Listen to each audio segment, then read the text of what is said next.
வணக்கம். நீங்கள் இணைந்து கொள்வது நியூஸ் போஸ்டின் மதிய நேர பிரதான செய்தியுடன். விரிவான செய்திகளுக்கு செல்லும் முன்னர் முதலில் தலைப்புச் செய்திகள். கேபி நாட்டிலிருந்து வெளியேறுவதற்கு நீதிமன்றம் தடை. வரவு செலவு திட்டத்தில் திருத்தம் மேற்கொள்வதற்கான சட்டமூலம் பாராளுமன்றத்தில் இன்று. நீர் விநியோகம் தடைப்பட்டுள்ள அனைத்து பிரதேசங்களுக்கும் இன்று பிற்பகல் 3 மணி அளவில் வழமை போன்று நீரை வழங்க முடியும் என தேசிய நீர்வளங்கள் வடிகளமைப்பு சபை தெரிவிப்பு. தாய்வானின் டிரான்ஸ்ஏசியா விமான விபத்தில் உயிரிழந்தவர்களின் எண்ணிக்கை 31ஆக அதிகரிப்பு. இனி விரிவான செய்திகள். கேபி என அழைக்கப்படும் குமரன் பத்மநாதன் நாட்டை விட்டு வெளியேறுவதற்கு மேன்முறையீட்டு நீதிமன்றம் இன்று தடை விதித்துள்ளது. குமரன் பத்மநாதனை கைது செய்து நீதிமன்றத்தில் ஆஜர்படுத்துமாறு மக்கள் விடுதலை முன்னணியின் பாராளுமன்ற உறுப்பினர் விஜித ஹேரத் மேன்முறையீட்டு நீதிமன்றத்தில் தாக்கல் செய்திருந்த மனுவை பரிசீலனைக்கு எடுத்துக் கொண்டதை அடுத்து இந்த உத்தரவு பிறப்பிக்கப்பட்டுள்ளது. மேன்முறையீட்டு நீதிமன்றத்தின் தலைமை நீதிபதி விஜித் மலல்குட, HMD நவாஸ் ஆகிய நீதிபதிகள் முன்னிலையில் இந்த மனு பரிசீலனைக்கு எடுத்துக் கொள்ளப்பட்டது. சர்வதேச நாடுகளிடமிருந்து விடுதலை புலிகள் இயக்கத்துக்கு ஆயுதங்களை கொள்வனவு செய்ததாக கூறப்படும் கேபி என அழைக்கப்படும் குமரன் பத்மநாதன் பிரபாகரனுக்கு பின்னர் விடுதலை புலிகள் இயக்கத்துக்கு புத்துயிர் அளிக்கும் முயற்சிகளை மேற்கொண்டிருந்ததாக விஜித ஹேரத் தாக்கல் செய்திருந்த மனுவில் சுட்டிக்காட்டப்பட்டுள்ளது. விளக்கமறியலில் வைக்கப்பட்டுள்ள ஐக்கிய தேசிய கட்சியின் முன்னாள் பொதுச் செயலாளரும் பாராளுமன்ற உறுப்பினருமான திஸ்ஸ அத்தநாயக்க பாராளுமன்ற அமர்வுகளில் கலந்து கொள்வதற்கு நீதிமன்றம் இன்று அனுமதி வழங்கியுள்ளது. திஸ்ஸ அத்தநாயக்கவின் சட்டத்தரணிகளால் தாக்கல் செய்யப்பட்ட மனு ஒன்றை பரிசீலித்த பின்னர் கோட்டை நீதிமன்றம் இந்த அனுமதியை வழங்கியுள்ளது. இதன் பிரகாரம் சிறைச்சாலை உத்தியோகத்தர்களின் பாதுகாப்பின் கீழ் பாராளுமன்ற உறுப்பினர் திஸ்ஸ அத்தநாயக்கவிற்கு சபை அமர்வுகளில் கலந்து கொள்ள அனுமதி வழங்குமாறு நீதிவான் திலின கமகி உத்தரவிட்டுள்ளார். இதன் மூலம் பாராளுமன்ற அமர்வுகளில் இன்றும் நாளையும் நாளை மறுதினமும் திஸ்ஸ அத்தநாயக்க கலந்து கொள்வதற்கான சந்தர்ப்பம் ஏற்பட்டுள்ளது. நீர் விநியோகம் தடைப்பட்டுள்ள அனைத்து பிரதேசங்களுக்கும் இன்று பிற்பகல் 3 மணி அளவில் வழமை போன்று நீரை வழங்க முடியும் என தேசிய நீர்வளங்கள் வடிகளமைப்பு சபை தெரிவிக்கின்றது.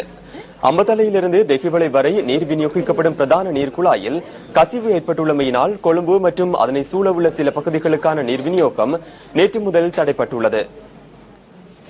பொல்துவ புதிய பாலத்திற்கு கீழ் பதிக்கப்பட்டுள்ள நீர்க்குழாயிலேயே இந்த கசிவு ஏற்பட்டுள்ளது. தெஹிவளை, கல்கிஸ்ஸ மாநகர சபைக்குட்பட்ட பகுதிகள் ரத்மலானை, கொகுவல, வெள்ளவத்தை, பாமன்கடை, கிருளப்பனை மற்றும் அதனை சூழவுள்ள பகுதிகளில் நீர் விநியோகம் துண்டிக்கப்பட்டுள்ளதாக வடிகளமைப்பு சபை குறிப்பிட்டுள்ளது. இதன்படி குறித்த நீர்க்குழாயை திருத்தும் பணிகள் தொடர்ந்து முன்னெடுக்கப்பட்டு வருவதாக நீர்வளங்கள் வடிகளமைப்பு சபை தெரிவித்துள்ளது. வவுனியா செட்டிக்குளம் உளுக்குளம் பகுதியில் ரோந்து நடவடிக்கையில் ஈடுபட்டிருந்த போலீஸ் உத்தியோகத்தர் வெடிசம்பவம் ஒன்றில் காயமடைந்துள்ளார்.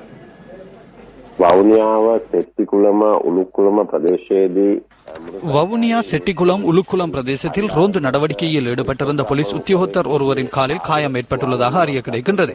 இந்த சம்பவம் குறித்து விசாரணைகளை நடாத்திய சந்தர்ப்பத்தில் அது துப்பாக்கிச் சூட்டினால் ஏற்பட்ட காயம் என்ற சந்தேகம் எழுந்துள்ளது. உளுக்குளம் பிரதேசத்தில் இந்த சம்பவம் 2 மணி அளவில் இடம்பெற்றுள்ளது. இந்த சம்பவம் குறித்து விசாரணைகள் ஆரம்பிக்கப்பட்டுள்ளன. குறித்த உத்தியோகத்தர் கவலைக்கிடமான நிலையில் இல்லை என தெரிவிக்கப்படுகின்றது. எவ்வாறாயினும் பிரதேசத்தில் சோதனை நடவடிக்கைகள் ஆரம்பிக்கப்பட்டுள்ளன. இந்த துப்பாக்கி பிரயோகம் ஏற்பட்ட விதம் குறித்து விசாரணைகள் ஆரம்பிக்கப்பட்டுள்ளன.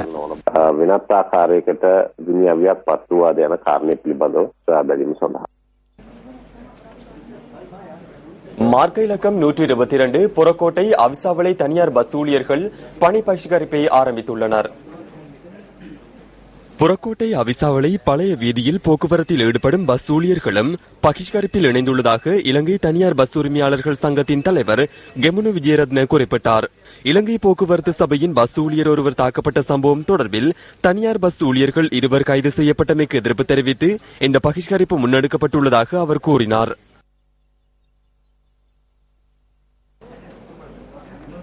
கட்டண திருத்தங்களுக்கு அமைவாக பஸ் பயணச்சீட்டு விநியோகம் இடம்பெறுகின்றதா என்பது தொடர்பில் இன்று முதல் சோதனை முன்னெடுக்கப்பட உள்ளதாக உள்ளக போக்குவரத்து அமைச்சு குறிப்பிடுகின்றது.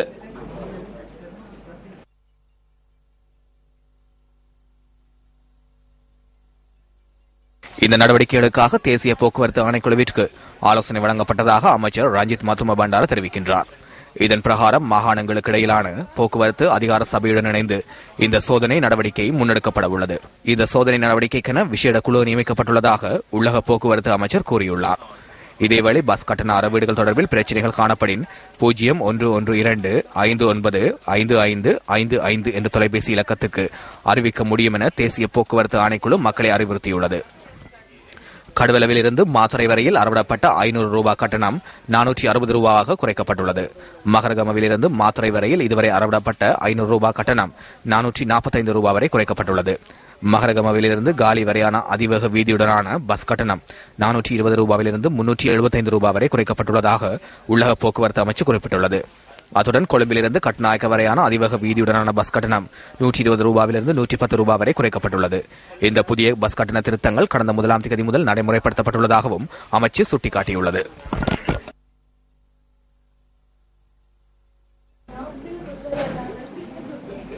பொரணை அகுர்வா தோட்ட பகுதியில் நீரில் மூழ்கி உயிரிழந்த உபக்ஷா தேவிமினியின் பூதவுடல் நேற்றிரவு உறவினர்களிடம் ஒப்படைக்கப்பட்டுள்ளது.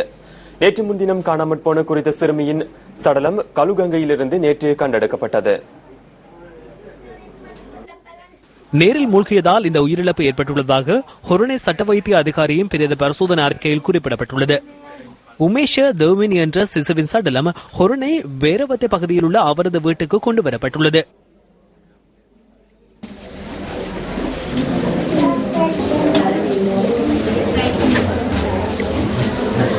இந்த சிறுமியின் இறுதி கிரியைகள் நாளை இடம்பெற உள்ளதாக எமது செய்தியாளர்கள் குறிப்பிடுகின்றனர். நாட்டில் உள்ள அனைவருக்கும் வருமானத்தை ஈட்டித்தரக்கூடிய வழிமுறையை ஏற்படுத்தி கொடுக்க வேண்டும் என ஜனநாயக கட்சியின் மேல் மாகாண சபை உறுப்பினர் சுசில் கேந்தல் பிட்டிய அபிசாவளை கொஸ்கம பகுதியில் நேற்று கலந்து கொண்ட கூட்டம் ஒன்றில் கூறியுள்ளார். பிரதேச மக்களின் பிரச்சினைகள் குறித்து ஆராய்வதற்காகவும் தற்போதைய அரசியல் நிலைமை குறித்து மக்களுக்கு தெளிவூட்டும் வகையில் இந்த கூட்டம் நடைபெற்றது. දරුවගේ අධ්‍යාපනය බරක් වෙන්න බෑ. குழந்தைகளின் கல்வி சுமையாக அமைந்துவிடக் கூடாது. அன்றாட நடவடிக்கைகள் சுமையாக அமைந்துவிடக் கூடாது. மின்சார கட்டணம் மற்றும் நீர் கட்டணம் சுமையாக அமைந்துவிடக் கூடாது. உணவு உண்கின்றமை சுமையாக அமையக்கூடாது. எமது நாட்டில் மேலும் பல பிரச்சனைகள் உள்ளன. வருமானம் குறைவாக காணப்படுகின்றது. எதிர்வரும் ஜூன் மாதத்திலிருந்து நடைமுறைப்படுத்தும் வகையில் அரசு ஊழியர்களின் சம்பளம் 10,000 ரூபாவால் அதிகரிக்கப்பட உள்ளது. எனினும் அதனூடாக மாத்திரம் நாட்டில் உள்ள வறுமையை ஒழித்துவிட முடியாது. அனைவருக்கும் வருமானத்தை பெற்றுக் கொள்ளக்கூடிய வகையிலான வருமான வழியொன்று இருக்க வேண்டும்.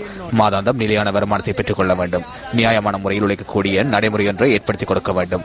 அது அரசாங்கத்தின் பொறுப்பாகும். கையில் பணமின்றி பொருட்களின் விலை குறைக்கப்பட்டமையினால் மாத்திரம் பசி தீர்ந்து விடாது. வரவு செலவு திட்டத்திற்கு அமைய பொருட்களின் விலை குறைப்பை அமல்படுத்தாத வர்த்தகர்களை கண்டறிய இன்று முதல் சுற்றி வளைப்புகள் முன்னெடுக்கப்படுவதாக நுகர்வோர் அதிகார சபை தெரிவித்துள்ளது. இதற்கமைய அனைத்து மாவட்டங்களிலும் குழுக்களை ஈடுபடுத்தி சுற்றி வளைப்பு பணிகளை முன்னெடுப்பதாக அதிகார சபையின் பணிப்பாளர் நாயகம் JMA டக்ளஸ் குறிப்பிட்டார். குறைக்கப்பட்ட விலை சுட்டனுக்கு அமைய பொருட்களை விற்பனை செய்யாத வர்த்தகர்களுக்கு எதிராக சட்ட நடவடிக்கை எடுக்கப்படும் எனவும் அவர் தெரிவித்தார். சமையல் எரிவாயு, பால்மா மற்றும் கோதுமைமா ஆகியவற்றின் விலை குறைப்புகள் தொடர்பில் ஏற்கனவே உரிய தரப்பினருக்கு அறிவிக்கப்பட்டுள்ளதாக அவர் கூறினார். இதேவேளை பொருட்களின் விலைகள் தொடர்பான முறைப்பாடுகளை தமது அதிகார சபைக்கு முன்வைக்க முடியும் என அதிகார சபையின் பணிப்பாளர் நாயகம் தெரிவித்தார். 1977 என்ற இலக்கத்திற்கு முறைப்பாடுகளை முன்வைக்க முடியும் எனவும், இல்லாவிடின் 0117755481 என்ற இலக்கம் முதல் 0117755485 வரையான இலக்கங்களுக்கு தொடர்பு கொள்ள முடியும் எனவும் JMA டக்ளஸ் கூறினார்.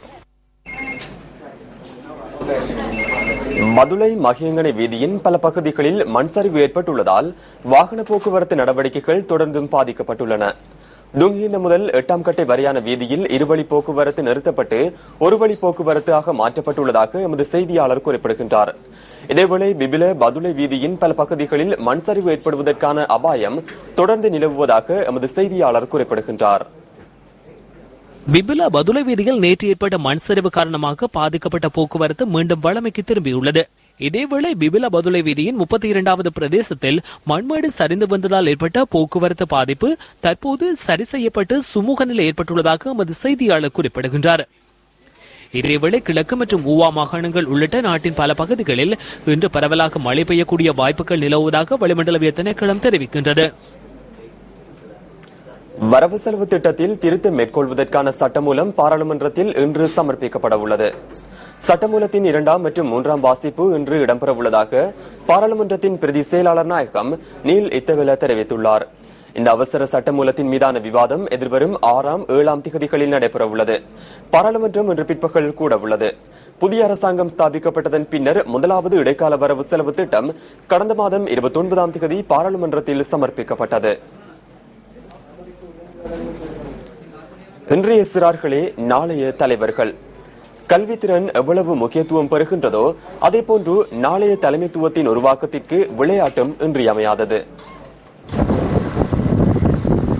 மாணவர்களின் திறன் ஊக்குவிப்பில் பங்களிப்பு செய்யும் புறக்கிரத்திய செயற்பாட்டு விடயங்கள் இன்று பெருமளவில் அழிவு நிலையில் உள்ளமை வேதனைக்குரியதே. மட்டக்களப்பு மாவட்டத்தின் போரதீவு பற்று பிரதேச செயலக பிரிவுக்குட்பட்ட பழுகாமம் சிறுவர் விளையாட்டு பூங்காக்களின் நிலை நியூஸ் ஃபர்ஸ்டின் கேமராக்களில் இவ்வாறு பதிவானது.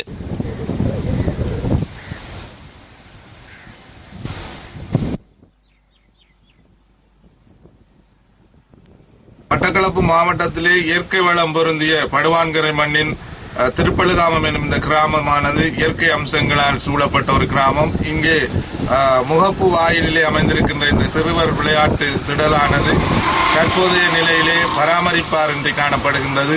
இதற்கு பொறுப்பானவர்கள் உரிய அதிகாரிகள் இதனை பராமரிக்கின்ற முயற்சியில் ஈடுபடுவார்களாக இருந்தால் இதன் மூலம் நாங்கள் சிறந்த பயனை பெறலாம் என்பதை எங்கள் கோரிக்கையாக இருக்கின்றது. இந்த இரண்டு பூங்காக்களும் பிரதான வீதியிலும் பொது நூலகத்திற்கு பின்புறத்திலும் அமைய பெற்றுள்ளன. சிறுவர்களின் பொழுதுபோக்கிற்காகவும் அவர்களின் புறக்கிருத்திய மேம்பாட்டுக்காகவும் அமைக்கப்பட்ட இந்த பூங்காக்கள் இன்று வனப்பை இழந்து புல் பூண்டுகள் படர்ந்து காணப்படுகின்றன. பாம்புகள் வாழும் அச்சம் சூழ்ந்த பிரதேசமாகவும் தற்போது இந்த பூங்கா மாறியுள்ளதாக பிரதேச மக்கள் விசனம் தெரிவிக்கின்றனர். மாணாக்கள் விளையாட வேண்டிய இந்த இடம் இன்று மாடுகள் கொட்டகையாக மாறியுள்ளமை நாட்டின் அபிவிருத்தியை சீர்படுத்துமா?